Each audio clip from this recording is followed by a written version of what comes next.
N'hésitez pas donc à poser des questions donc via le chat. On pourra du coup y répondre progressivement ou à la fin, en fonction du nombre de questions. Donc c'est un sujet d'actualité. Alors je pense que vous avez tous vu aux informations, on n'arrête pas d'en parler. Donc on est toujours en attente de savoir donc si le gouvernement donc va ou non donc repousser donc cette réforme sur le prélèvement à source, ou donc la reporter ou la supprimer. Donc ça, peut-être qu'on aura l'information dans la journée, mais en attendant, je vais essayer de vous présenter donc les modalités de mise en œuvre pratique de cette réforme. Donc on commence tout de suite. Alors très rapidement, donc je fais partie d'un cabinet d'expertise comptable Orcom qui compte plus de 700 collaborateurs donc sur 30 sites en France et à l'étranger, et on a notamment donc un service fiscal et patrimoine. Donc le prélèvement à la source au niveau donc du plan, donc on va le faire en deux parties. Donc une première partie donc sur les revenus 2019, voir quels impacts sur votre fiscalité, et après donc une partie sur les revenus de 2018, l'année 2018. On va se poser la question, est-ce que c'est une année blanche? On regardera aussi donc les optimisations qui sont possibles.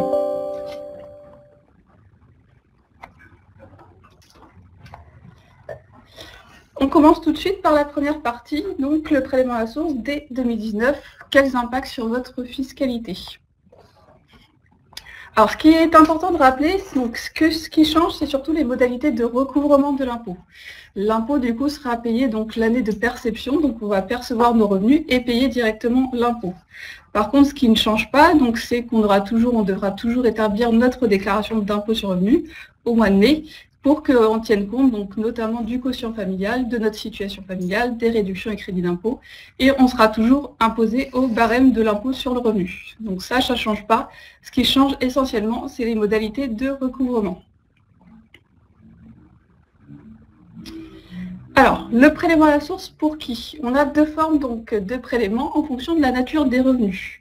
Si vous percevez donc pour des salaires, pensions de retraite ou allocations chômage, ça sera donc une retenue à la source qui sera prélevée directement par le collecteur, notamment par exemple l'employeur ou la caisse de retraite, et à charge pour lui de reverser donc l'impôt qu'il aura collecté à l'administration fiscale. À côté, vous avez d'autres catégories, notamment pour les commerçants, professions libérales, les gérants majoritaires aussi, qui sont visés dans ce cas-ci. Et là où on aura donc un acompte qui sera donc prélevé sur le compte bancaire du contribuable par l'administration fiscale. C'est notamment pour cette raison que l'administration, donc dans vos déclarations d'impôt sur le revenu, vous avez dû mentionner votre relevé d'identité bancaire. Même chose pour les autres revenus tels que les revenus fonciers ou les pensions alimentaires et les rentes. Ça sera donc un acompte mensuel ou trimestriel, donc prélevé directement sur votre compte bancaire. Donc deux formes de prélèvement, soit une retenue à la source, notamment pour les salaires, pensions de retraite, soit pour les indépendants et donc gérants majoritaires et commerçants, et les revenus fonciers, c'est un acompte mensuel ou trimestriel. Attention, donc il y a des revenus qui sont, donc le prélèvement à la source ne concerne pas tous les revenus.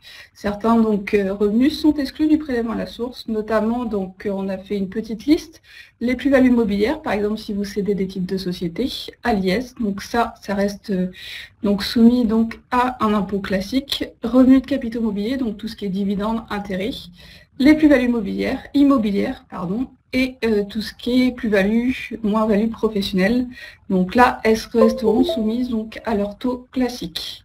Attention, ces revenus n'échappent pas à l'impôt, donc ils devront être déclarés toujours selon les mêmes modalités, donc au mois de mai quand on fera notre déclaration, et l'impôt sera liquidé avec le solde de l'impôt sur le revenu. Donc ils ne sont pas exclus, mais on les déclarera toujours de la même manière. Je précise, oui, que le webinaire, donc le PowerPoint, sera disponible après donc, la réunion. Donc, si vous, parce que des fois, je vais peut-être aller assez vite en raison du temps. Donc, n'hésitez pas. Donc, le webinaire, le PowerPoint, on vous l'enverra après la réunion. Alors, l'assiette et le taux de la retenue à la source. Comment ça va se passer? Donc, l'assiette, c'est le salaire net imposable, avant déduction pour frais professionnels de 10% ou frais réels. Donc comment ça va se dérouler? Donc l'administration, dès janvier 2019, l'administration va transmettre aux employeurs, par exemple, donc là on est dans la retenue à la source, via la DSN du mois précédent, donc le taux de prélèvement pour chaque salarié. Trois taux, donc on pourra avoir trois taux. Donc un taux personnalisé, on va voir après en détail, le taux normal donc du foyer, le taux individualisé, le deuxième taux, et le taux neutre qu'on appelle le taux non personnalisé.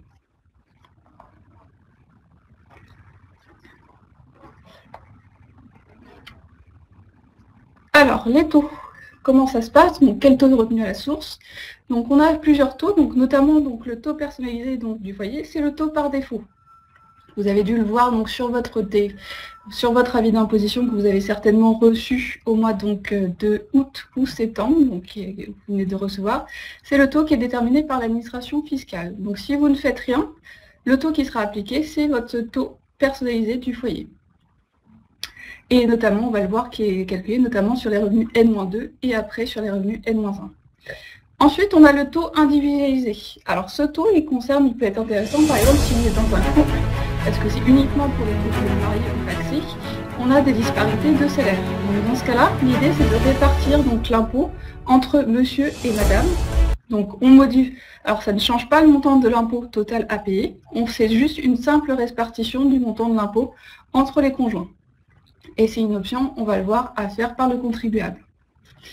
Ensuite, on aura donc on a le taux non personnalisé, c'est le taux neutre. Alors ça, pour plusieurs raisons, donc il peut être utilisé. Par exemple, sur option du contribuable, par exemple, si vous ne voulez pas transmettre à votre employeur donc le taux, donc votre taux d'imposition, vous pouvez opter pour ce taux neutre en fonction d'une grille qui est basée sur votre salaire mensuel.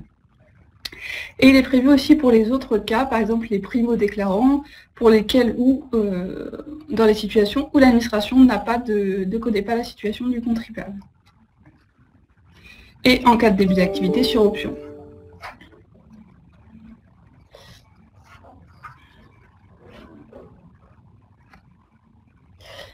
Alors, le taux personnalisé. Donc, le taux normal, c'est donc la solution, on l'a vu, c'est la solution par défaut. Donc, il sera transmis aux employeurs, à l'ensemble des employeurs, à partir de septembre de chaque année. Il n'évoluera pas, sauf s'il y a des changements de situation, par exemple des décès, un mariage, une naissance. Et donc, comment il est calculé? Alors ça, c'est important. C'est un taux moyen d'impôt sur le revenu avant réduction et crédit d'impôt. Donc, on ne tient pas compte dans ce taux des réductions et crédits d'impôt. Et on se base donc sur la première partie avant donc, du 1er janvier. On va le voir après avec un petit exemple.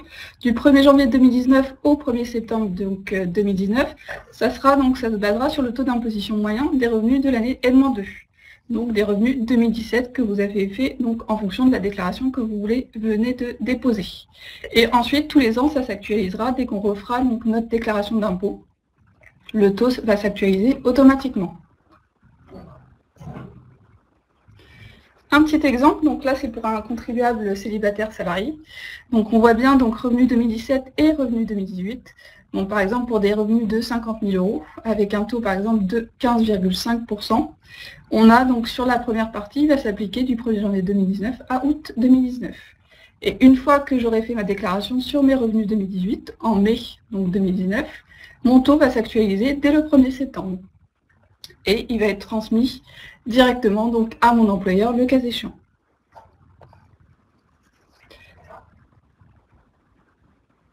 Le taux non personnalisé, donc le taux neutre. Alors ça, c'est un taux, donc en fonction, on l'a dit, en fonction d'une grille tarifaire. Donc par exemple, si vous percevez 2 000 euros donc, de salaire, on est par exemple à un taux de 7,5%. Donc on vous a mis un petit exemple avec le taux de droit commun et le taux neutre sur option. Alors là, attention, il faut faire attention parce que si vous optez donc, pour ce taux neutre, il faut savoir que si vous avez payé moins d'impôts que prévu, c'est à vous, contribuable, de verser spontanément la différence dans le mois, donc à l'administration fiscale. Donc tous les mois, vous aurez un complément à payer et à verser spontanément. Ce n'est pas l'administration fiscale qui viendra donc le prélever, c'est à vous, le contribuable, donc de verser ce complément. Alors souvent, ce taux il peut être intéressant pour les célibataires sans enfants, si par exemple vous avez d'autres revenus assez forts, donc par exemple des revenus fonciers ou des revenus financiers importants. Mais en règle générale, ce n'est pas un taux, une option pour le taux neutre qu'on préconise, notamment du fait de ce versement spontané à faire donc tous les mois à l'administration fiscale.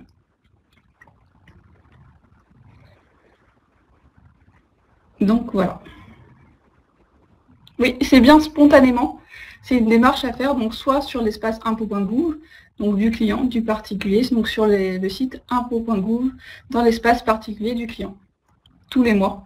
Donc d'où le fait c'est vrai qu'on le préconise pas forcément pour nos clients. Le taux individualisé, donc ça on en a parlé, c'est uniquement pour les couples mariés ou pacsés, donc en cas de disparité de revenus. Donc c'est sur option également du contribuable. Donc on vous a mis un petit exemple avec salaire monsieur et madame, avec un taux, par exemple si on opte le taux du foyer classique normalement qui était précisé sur leur avis d'imposition, c'était 11,3%. Et si on a pour un taux individualisé, par exemple, on peut avoir 7,8 pour monsieur et 13,5 pour madame. Ça permet donc de répartir du coup l'impôt entre les époux. La RAS, je vous précise que ça signifie retenu à la source. Comment gérer donc le taux de prélèvement à la source? Donc en pratique, vous avez des options à faire, notamment, donc attention parce que avant le 15 septembre 2018, on a des options à faire donc, dans l'espace particulier du contribuable sur le site impôts.gouv. Donc jusqu'au 15 septembre, vous avez deux options si vous choisissez, notamment donc, le taux individualisé et le taux non personnalisé, le taux neutre. Alors c'est très simple, vous avez juste à cocher, par exemple là je vous ai fait un petit sprint écran, vous avez juste à cocher la petite case individualiser votre taux de prélèvement à la source, j'opte pour un taux de 35 pour monsieur et 27 pour madame. Ou ne pas transmettre votre taux de prélèvement personnalisé, donc opter pour le taux neutre. Donc ça, c'est des options à faire donc jusqu'au 15 septembre de cette année. Donc il vous reste à peu près 10 jours pour les faire. On peut aussi également donc, moduler le taux donc, de prélèvement à la source. Donc dans quel cas on a deux situations. En cas de changement de situation familiale, par exemple si vous avez un mariage ou une naissance, vous avez, donc c'est au contribuable donc, de prévenir l'administration fiscale et pas l'employeur, donc dans les 60 jours pour que l'administration transmette ensuite via la DSN le nouveau taux à votre employeur. Donc c'est bien, et il faut bien comprendre que ce n'est pas à vous de transmettre ce nouveau taux donc, à votre employeur, mais c'est l'administration fiscale qui se charge de le faire donc, à votre place. Et on a aussi une possibilité sur demande donc, du contribuable dans l'espace impôts.gouv. On peut moduler à la hausse ou à la baisse son taux, à condition qu'il y ait un écart significatif, donc au moins 200 € ou 10%. Et par contre, ça sera possible à compter du 2 janvier 2019, pour les revenus 2019.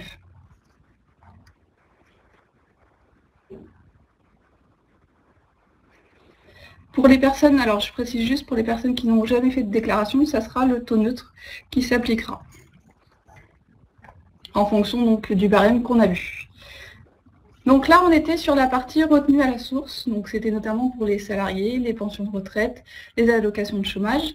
Là, on passe à la partie acompte. Alors l'acompte, je rappelle juste que ça concerne les indépendants, BIC et BNC, les rémunérations des gérants majoritaires et notamment les revenus fonciers, pensions alimentaires. Et les rentes. Alors c'est un acompte donc calculé par l'administration fiscale, prélevé le 15 de chaque mois, et on a possibilité d'opter donc pour un paiement trimestriel. Donc là c'est encore une option à faire donc par le contribuable sur son espace impôts.gouv.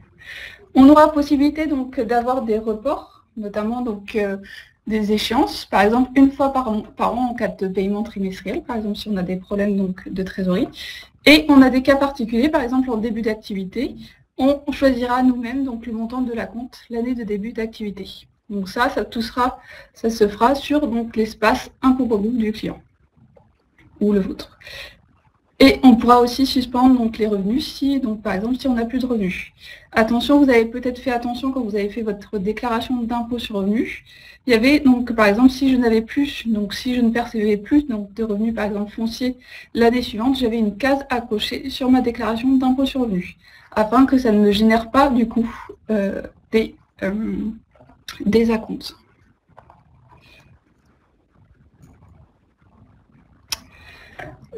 Donc les options à faire donc, pour le paiement trimestriel, c'est à compter, vous avez jusqu'au début décembre donc, pour les faire. Donc toujours donc, sur le site impôts.gouv. Donc je vous ai mis un petit sprint écran. Donc là, toujours très simple. Vous avez juste à cocher la case « J'opte pour un prélèvement trimestriel ». Pour l'instant, on ne peut pas gérer, donc modifier les acomptes, donc les cases sont cochées. Je ne peux pas donc modifier, supprimer ou modifier à la hausse ou à la baisse. Il faudra attendre, je pense, début janvier pour modifier donc les acomptes, notamment si vous avez des revenus fonciers ou pour les gérants majoritaires. Je crois que c'était jusqu'au 15 décembre précisément.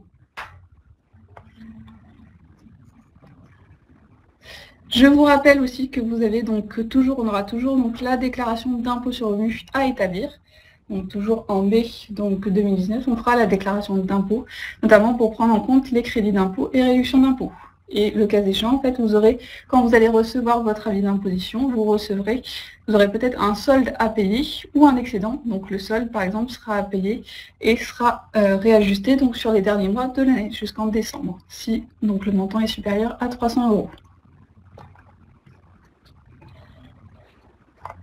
Donc là, je vous ai mis rapidement ce que nous, on propose en tant que cabinet comptable. Notamment, on accompagne nos clients dans la formalisation des options et l'accompagnement donc dans les demandes de changement de taux, par exemple s'il y a des variations de revenus ou des changements dans la situation familiale de nos clients.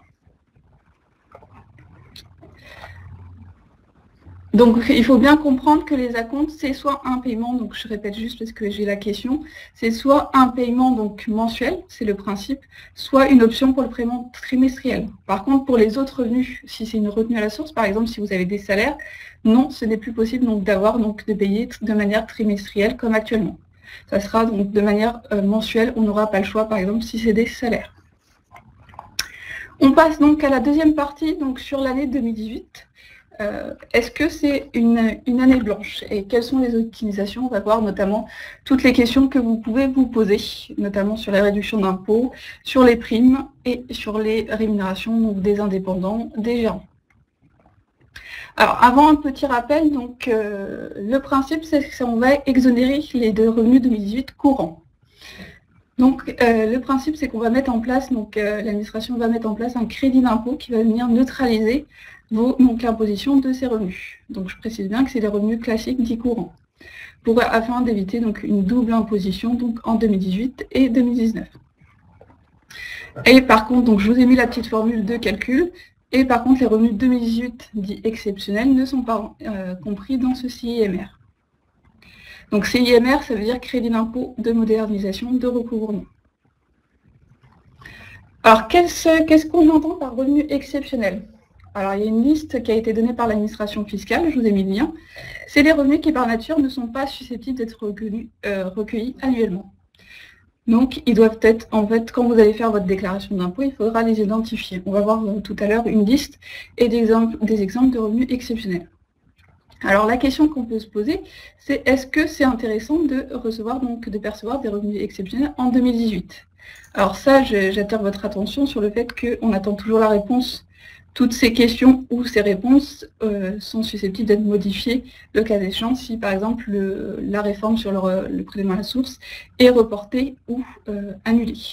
Donc l'intérêt, oui, il peut avoir un intérêt donc, de percevoir des revenus exceptionnels, par exemple parce qu'ils vont être imposés non pas à la tranche marginale d'imposition, mais à un taux moyen d'imposition.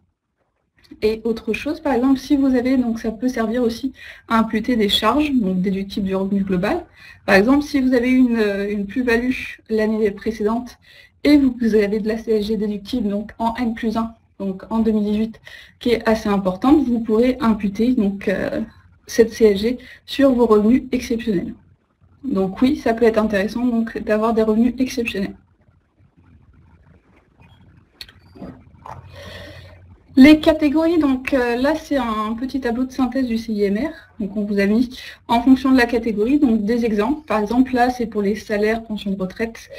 Donc normalement donc c'est tout ce qui est revenus classiques donc sont considérés comme non exceptionnels, donc ne seront pas imposés.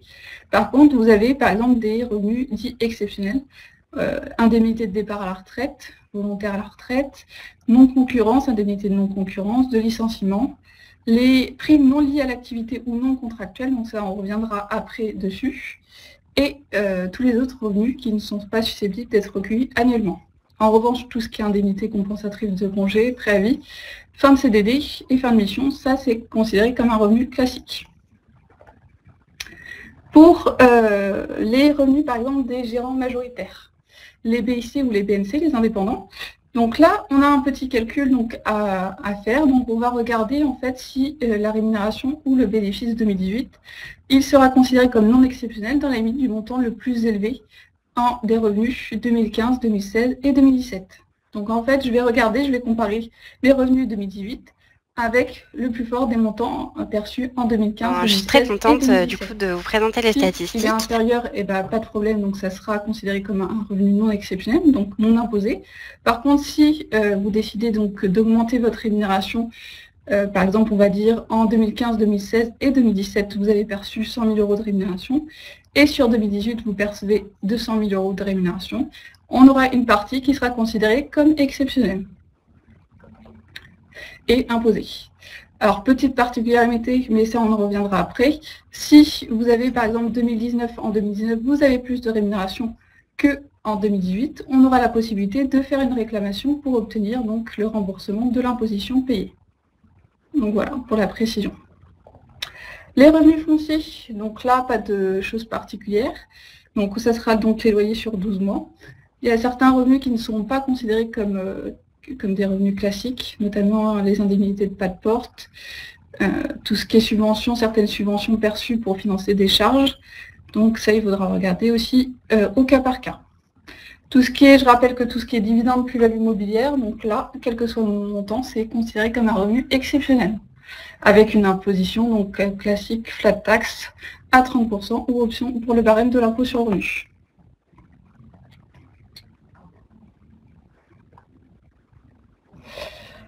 Les réductions à crédit d'impôt, donc ça on se pose tout le temps la question, parce qu'on a vu tout à l'heure que notre taux donc, de prélèvement à la source était calculé avant réduction à crédit d'impôt. Donc pour éviter, parce qu'il y a beaucoup de contribuables qui vont donc verser donc, plus d'imposition que prévu, alors le gouvernement a fait un geste, notamment pour ceux qui emploient des salariés à domicile, ou ceux qui, pour les dépenses dans les EHPAD, donc les dépenses d'accueil, on aura donc, il y aura un acompte qui sera versé en février 2019 à hauteur de 30%. Attention par contre, si vous n'avez pas donc de salariés à domicile en 2019, il faudra donc reverser ce montant donc versé. Par contre, tous les autres crédits et réductions d'impôts, donc ça sera donc versé au mois de août ou septembre 2019. Donc ils ne sont pas perdus, mais par contre, il y a un décalage. Et on peut se retrouver avec beaucoup de nos clients qui, du coup, payent beaucoup plus d'impôts que les autres années. Attention, donc l'administration, donc sur le calcul du CIMR, l'administration pourra demander des justificatifs donc, aux contribuables. Et donc, ça s'applique notamment aux revenus déclarés spontanément. Et l'administration donc a allongé le délai de reprise donc, de 3 à 4 ans. Alors ça, c'est des petites questions qu'on se pose donc souvent, notamment donc les optimisations. Alors par exemple, pour les salariés, qu'en est-il de vos primes perçues en 2018 ? Elles sont donc, le principe c'est qu'elles sont exonérées si elles sont prévues donc de manière obligatoire et qu'elles sont prévues soit dans un contrat de travail ou un accord collectif et perçues annuellement. Donc normalement, elles seront donc, si c'est prévu dans votre contrat de travail, ça ne sera pas imposable. Pour tout ce qui est BIC, donc BNC et les indépendants, les gérants majoritaires, on l'a vu donc tout à l'heure, on va regarder, donc on va comparer les revenus 2018 avec les revenus perçus en 2015, 2016 et 2017. Et donc si, on l'a dit, donc si ce montant est supérieur, il y aura une partie qui sera considérée comme exceptionnelle. Et avec possibilité, si les revenus 2019 sont supérieurs, donc de faire donc une réclamation pour obtenir donc un complément. Donc, peut-être le conseil qu'on peut donner, c'est définir une stratégie de rémunération sur 2018 et 2019, avec un optimum de rémunération 2019 supérieur à celui de 2018. Les revenus fonciers, donc faut-il faire des travaux en 2018 ? Donc, les travaux donc, réalisés en 2018 donc, seront déductibles intégralement, mais inefficaces donc, en raison du CIMR. Et en 2019, la déduction des travaux est égale à la moyenne des dépenses payées en 2018 et 2019. Donc là, par exemple, si vous ne faites pas de travaux en 2018, l'administration va restreindre donc, le montant donc, en 2019 à hauteur de 50%. Donc soit vous pouvez décaler vos travaux à 2020, soit on peut les réaliser en 2018 et dans ce cas-là, on aura une déduction supplémentaire de 50% en 2019. Et voir après sur les opportunités de créer du déficit foncier ou autre. Ça, de toute façon, vous aurez tout dans le PowerPoint qu'on vous transmettra après la réunion. Alors, je vais essayer d'aller rapidement parce qu'il ne nous reste que 5 minutes sur les réductions et crédits d'impôt. Donc, elles conservent aussi leur intérêt en 2018 parce qu'on pourra les imputer, on l'a vu, sur les revenus exceptionnels perçus en 2018. Et tout ce qui est déduction du revenu global, par exemple les PERP, et les pensions alimentaires. Donc là, les déductions, c'est inefficace pour 2018. Donc si vous n'avez que des revenus courants. Par contre, ça permet de réduire le taux du prélèvement à la source. Et enfin, donc, on vous a mis un résumé, donc un petit calendrier sur, donc, à partir donc, de 2018 et 2019, qu'est-ce qui se passe. Donc on voit bien qu'on fera notre déclaration de revenus donc classique. Et après, donc, le taux va s'actualiser automatiquement et être transmis donc, notamment à nos employeurs. Et enfin, à compter de 2019, donc, ça va se mettre en place et donc, ça sera prélevé directement sur le montant net du coût imposable donc, du salarié. Ou en fonction donc, des autres revenus, ce sera peut-être un acompte prélevé par l'administration fiscale. Voilà au niveau donc, Donc voilà, j'espère que j'ai essayé et j'ai respecté donc le délai de 30 minutes. On va voir donc s'il y a des questions. Alors, vu le nombre de questions, je ne vais pas pouvoir répondre à toutes les questions. Par contre, n'hésitez pas donc à m'envoyer donc vos questions sur notre boîte mail, sachant que aussi vous pourrez retrouver sur notre site internet donc l'ensemble de l'actualité. Et sachant qu'on fait aussi pour des réunions sur donc, la partie donc, sur le revenu, la retenue à la source, sur la partie fiscale et la partie aussi paye sur plusieurs sites de nos cabinets. Donc attention, quelques questions. Donc il me semble que le remboursement de 30% est automatique. Donc oui, si vous avez par exemple eu un salarié à domicile en 2017, vous aurez donc automatiquement un remboursement de 30% de ce montant en février donc 2019.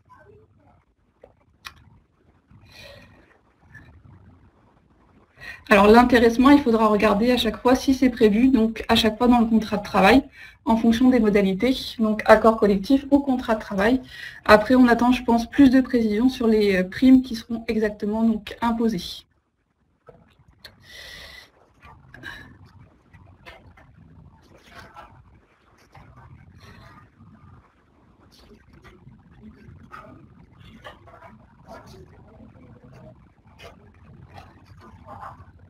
Donc voilà, au niveau des questions. Alors ça défile très rapidement.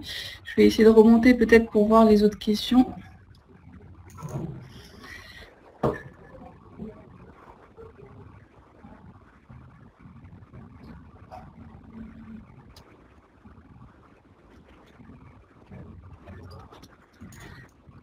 Donc, alors, si on a plusieurs employeurs, bien sûr, donc, il pourra avoir donc, une retenue à la source. Ça sera le même taux d'imposition, mais qui sera prélevé par plusieurs employeurs. J'ai eu la question aussi pour ceux qui sont avec des salariés à domicile, donc qui utilisent par exemple le CESU. Alors sur l'année 2019, il n'y aura pas d'imposition. Par contre, l'administration, donc le gouvernement a prévu un dispositif pour permettre donc sur le site internet donc, du contribuable, permettre d'anticiper le paiement donc de l'imposition. On pourra donc anticiper et calculer l'imposition. Mais par contre, si le principe c'est qu'il n'y a pas donc c'est décalé pour tout ce qui est CESU ou autre, ce sera décalé à 2020 avec possibilité pour donc les salariés donc de payer de manière anticipée leur impôt pour pas que ça leur fasse 2 années à payer en même temps. Les mandataires sociaux, donc on voit par exemple qu'ils sont bien concernés par le prélèvement à la source. Donc c'est les mandataires sociaux, c'est notamment donc une retenue à la source. Par exemple, si je suis président salarié d'une SA ou SAS, donc là je suis soumis donc à une retenue à la source. Attention pour les revenus exceptionnels, il y aura aussi les mêmes mesures que pour les gérants ou les indépendants. L'administration pourra être susceptible de regarder les 3 dernières années. Parce qu'on considère qu'ils ont notamment un pouvoir donc, de contrôle s'ils ont un pouvoir de contrôle donc, dans la société.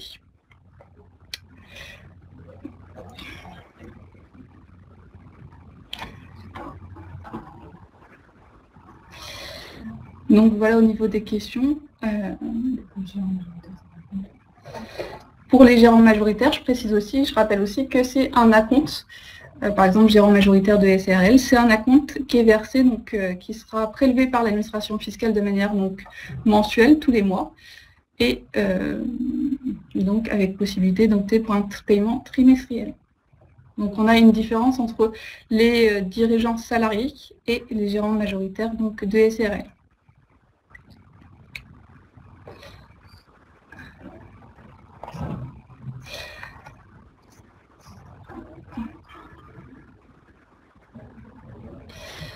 Alors, je n'ai pas de précision, je vois qu'il y a beaucoup de questions sur les intermittents. Je n'ai pas de précision pour l'instant à vous donner sur les intermittents. Éventuellement, je pourrais regarder si j'ai vu des précisions dessus. Donc, n'hésitez pas à nous poser des questions. Je rappelle sur l'adresse du coup, si vous avez des questions spécifiques sur l'adresse orcom@orcom.fr.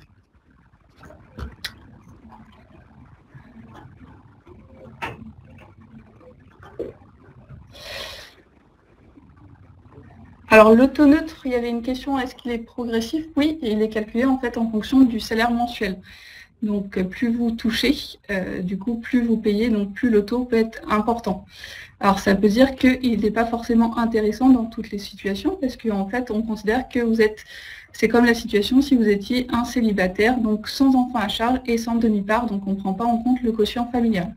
Donc attention, quand vous optez pour le taux neutre, et c'est ce que je précisais aussi tout à l'heure, à charge pour vous, en fait, de reverser à l'administration fiscale tous les mois, donc le supplément d'impôt. Si, par exemple, c'est plus intéressant si vous payez moins d'impôts. Et dans d'autres cas, on peut se retrouver avec un taux neutre donc beaucoup plus élevé.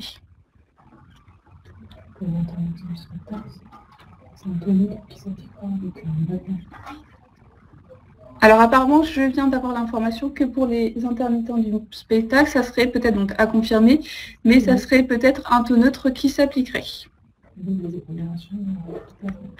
Avec des exonérations de plafond, mais ça je pourrais vous en dire plus peut-être par la suite. Voilà, je pense que j'ai répondu à pas mal de questions. Je vais terminer donc cette réunion. N'hésitez pas, donc, je vous rappelle, donc, le support donc, sera envoyé à tous les participants. Donc, si on a votre adresse mail, donc, on les enverra donc, sur votre adresse mail. Et n'hésitez pas, si vous avez des questions, à les poser sur l'adresse mail du cabinet. Voilà, je vous remercie pour cette présentation.